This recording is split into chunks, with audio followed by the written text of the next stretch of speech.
Sa patuloy nating pagunita ng Women's Month, kilalanin natin ang kadakilaan ng isang ina na doble kayod sa trabaho at pag-aaruga sa mga anak. Yan ang sentro ng balita ni Vel Custodio.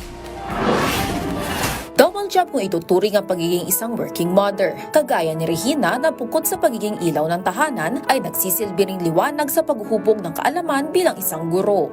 Sa school, napakaraming anak. Okay, we have 50 na mga anak. Tapos kung ilang klase yan, so ganun karami yung mga anak. Plus anak mo pa biologically. At pagamat teenager na ang kanyang mga anak, tutok pa rin si Regina lalo na sa panganay niya na may autism. Si Kuya Sam talagang kailangan niya nung i-assist siya sa kahit sa pananamit kasi minsan baliktad. Minsan papasok siya sa school nang walang belt or walang socks, basta lang makapasok. Minsan baliktad pa yung tsinelas. So, kailangan talaga ng nanay. Bukod sa paghahanda ng lesson plan, hands-on siya sa pag-aasikaso sa kanyang mga anak. Wala kami kasama sa bahay, tapos si Kuya Sam.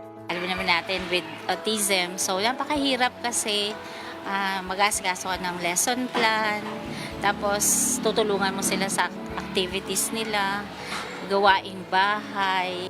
Marami ang hirap, pero kinakaya naman. Sa murang edad naman ay natuto na rin ang bunso niyang anak na maging independent.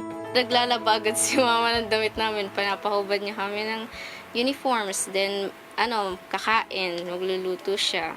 Hindi ko naman po masyadong kailangan ng assistance. Halos po si Kuya Sam ang inaasikaso niya sa studies. Mas kailangan ni Sam ng tulong, mas tinutulungan ko siya. Si Elise naman, independent na rin sa murang edad niya. Mas natuto na siyang maging independent. Sa pagmamahal at pag-aaruga niya sa kanyang mga anak, nakakakitaan na aniya ng improvements ang panganay niyang anak. Sabi nila, mas nag-improve daw si Sam ngayon na ako na yung nag-aasikaso sa kanya. Mas naging sociable na siya, nag-react na siya, mas sumasagot pag tinatanong. Gawain na pang school. Okay naman yung classmates mo. Opo.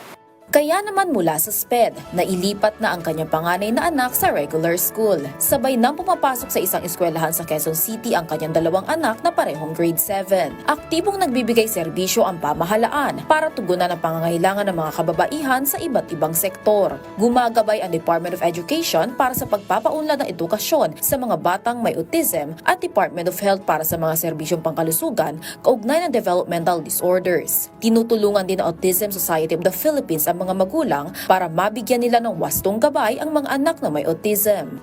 Masasabi natin na napaka-powerful ng nanay, no? Na pagsasabay ang job at ang pagiging nanay.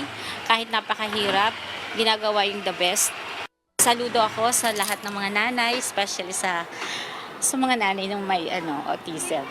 Isang nanay na nagmamahal at guro na gumagabay. Yan ang kwentong inspirasyon na hatid ni Regina. Ito ang special report para sa Buwan ng Kababaihan. Ako si Vel Custodio para sa Pambansang TV sa Bagong Pilipinas.